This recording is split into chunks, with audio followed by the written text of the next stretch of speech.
सभी को नमस्कार। मैं कविता दुआ करनाल से स्वागत करती हूँ आपका 9th सिविक्स की क्लास में। जैसा कि आप जानते हैं, हम लेसन लोकतंत्र क्या और लोकतंत्र क्यों पर चल रहे थे। कल हमने शासन के विभिन्न रूपों के बारे में जाना। आज हम लोकतंत्र के गुणों के बारे में जानेंगे कि लोकतंत्र के क्या गुण हैं। कल के भाग में हमने लोकतंत्र की विशेषताओं के बारे में जाना, लोकतंत्र और अलोकतांत्रिक सरकार में अंतर जाना। आज हम लोकतंत्र के गुणों के ऊपर चर्चा करने जा रहे हैं कि लोकतंत्र में क्या क्या गुण हैं, क्यों ये फायदेमंद है। तो चलिए शुरू करते हैं हम अपना आज का टॉपिक, लोकतंत्र क्या, लोकतंत्र क्यों, भाग 2।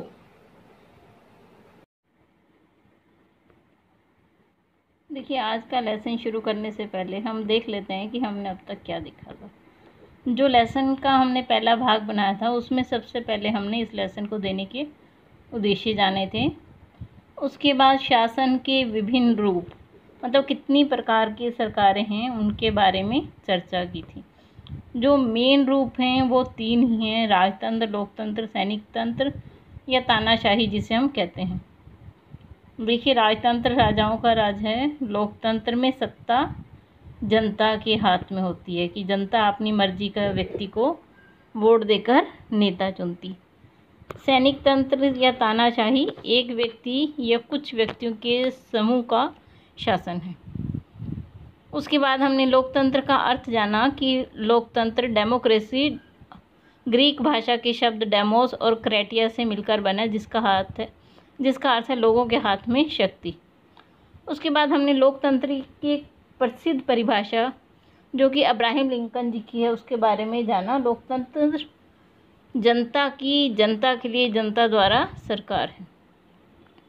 उसके बाद हमने लोकतंत्र की विशेषताओं को जाना था। विशेषताओं के बाद हमने अलोकतांत्रिक शासन प्रणाली, जिसे हम तानाशाही या एक दल की सरकार भी कहते हैं, उसके बारे में जाना। उन देशों के नाम जाने थे, चीन, क्यूबा, उत्तरी कोरिया और सऊदी अरब। तो चलिए अब हम आज के भाग में देखेंगे कि लोकतंत्र के क्या गुण हैं, क्यों ये अच्छा है सबसे शासन का स्वरूप। देखिए, सबसे पहला गुण क्या, जन सहयोग। कि लोकतंत्र में जनता के सहयोग के बिना कोई भी कार्य संपन्न नहीं होता। जनता आर्थिक विकास के लिए मदद करती है, राष्ट्र के रचनात्मक विकास और निर्माण में श्रमदान करती है।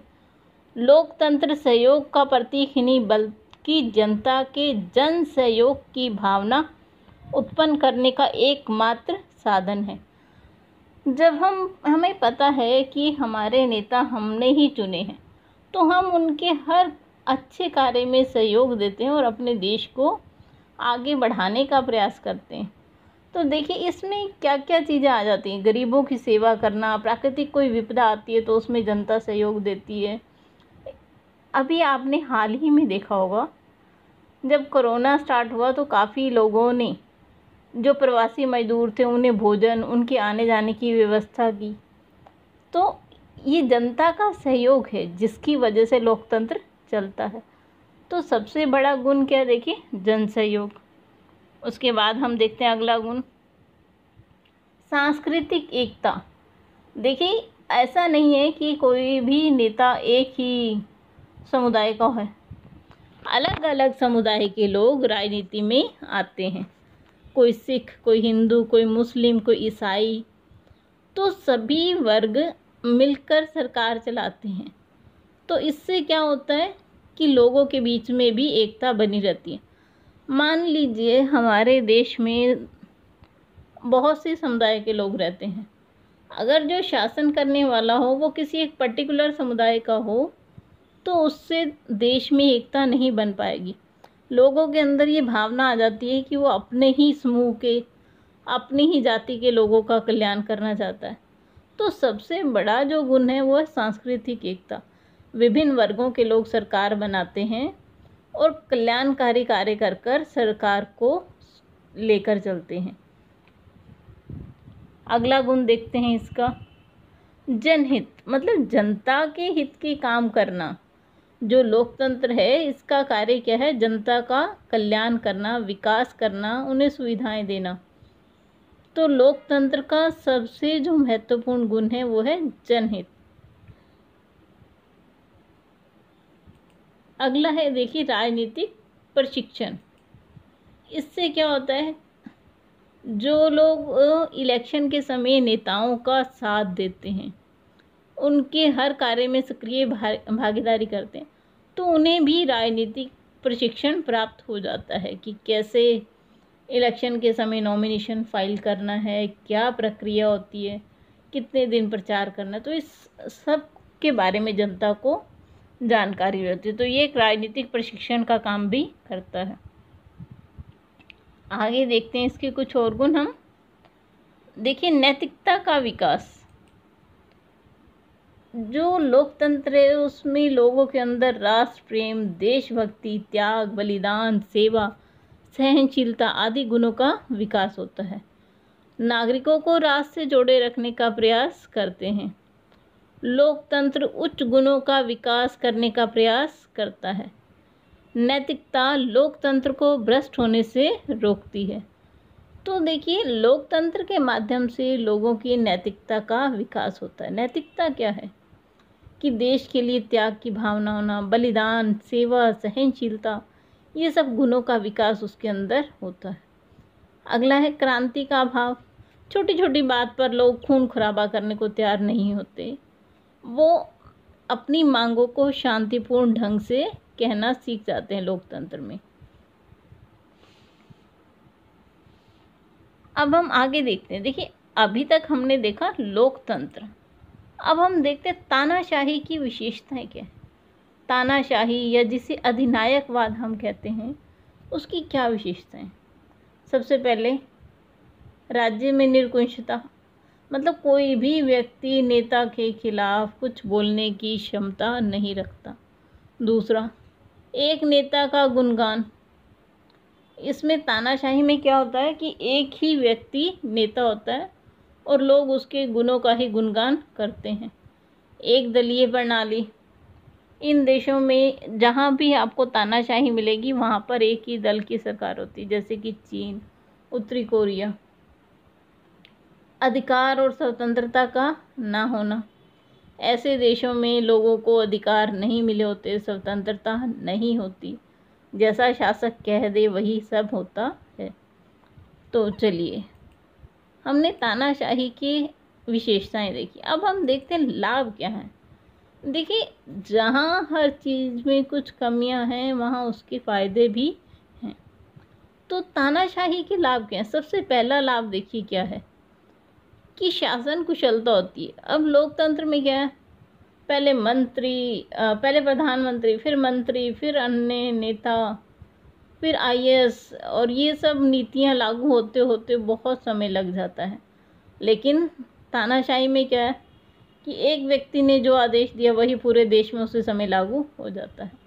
तो जो शासन है उसमें कुशलता रहती है, जो निर्णय हैं वो बहुत जल्दी लागू हो जाते हैं। दूसरा, इस व्यवस्था का दूसरा गुण क्या है? देखिए देश का तेजी से विकास होता है, क्योंकि जो नीति बनाने वाला है वो एक ही व्यक्ति है।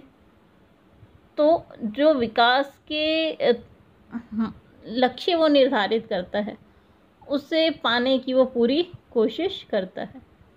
तो दो सबसे बड़े गुण देखिए। पहला, जो शासन है वो कुशलता से चलता है, उसमें शिथिलता नहीं होती, हर निर्णय जल्दी से लागू हो जाते हैं, दक्षता होती है। दूसरा, जो विकास है उसकी दर तेज होती है।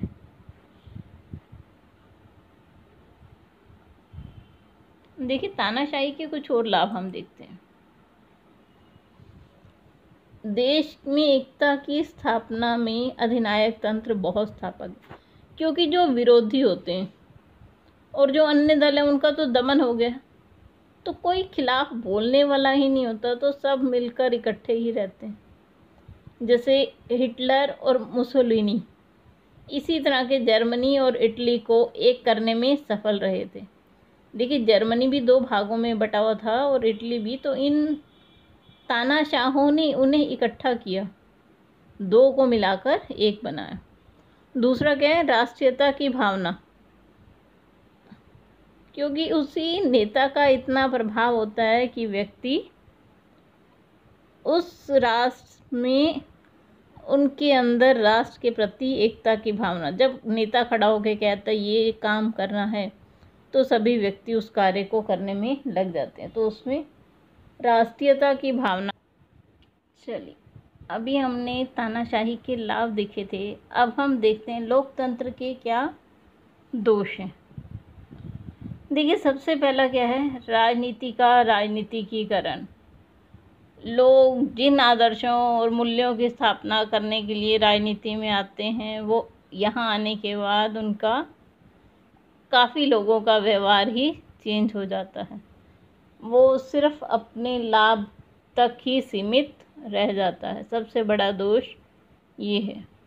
दूसरा, व्यवहारिक सामाजिक समानता का अभाव। जिन देशों में लोकतंत्र की स्थापना हुई, उनमें से अधिकांश देशों में देखने को मिलता है कि व्यवहारिक रूप से सामाजिक समानता कायम नहीं रहती है। ऊंच नीच, अमीरी गरीबी, वर्ग संघर्ष, असमानता, तो ये सभी चीज़ें वहाँ पर पाई जाती हैं। अयोग्य व्यक्तियों का शासन है लोकतंत्र। देखिए, आप देखिए, नौकरी में आने के लिए कितना पढ़ा लिखा है, कितने टेस्ट क्वालिफाई, कितना इंटरव्यू करके आना होता है, लेकिन राजनीति में आने के लिए ऐसा कोई टेस्ट नहीं है।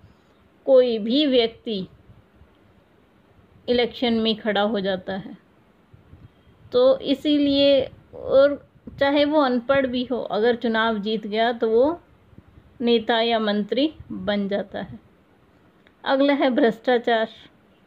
देखिए, लोकतंत्र में सबसे बड़ी समस्या क्या है, राजनीतिक दलों में भ्रष्टाचार है। लोग झूठ का सहारा लेते हैं, असलियत को छिपाते हैं, तो भ्रष्टाचार है लोकतंत्र में सबसे बड़ा दोष। लोकतंत्र का यही है। उसके बाद हम देखते हैं दलीय व्यवस्था दोषपूर्ण है। कई लोग उन्हीं लोगों को आगे लेके आते हैं जो उनके परिवार के होते हैं, दूसरे व्यक्ति को आगे आने का वो मौका नहीं देते। तो सबसे बड़ी जो बात है वो है दलीय व्यवस्था हमारी दोषपूर्ण है।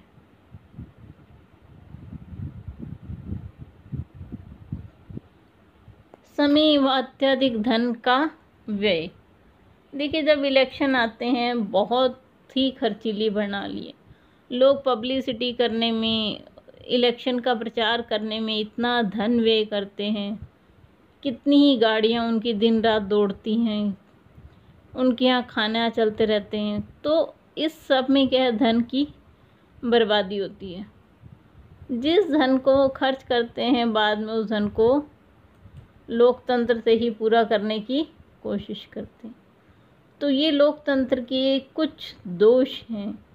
देखिए, हर चीज़ का प्लस और माइनस होता है, लेकिन उसी से हमें अंदाज़ा लगाना है कि आपको उसमें प्लस ज़्यादा दिखाई दे रहा है या माइनस। अगर प्लस ज़्यादा दिखाई दे रहा है तो वो चीज़ लाभदायक है, माइनस ज़्यादा दिखा रहा है तो नुकसानदायक है। तो लोकतंत्र में जहाँ अनेक लाभ हैं, वहाँ कुछ दोष भी हैं, लेकिन फिर भी कुल मिलाकर यह व्यवस्था बहुत ही लाभदायक है। चलिए, आज के लिए बस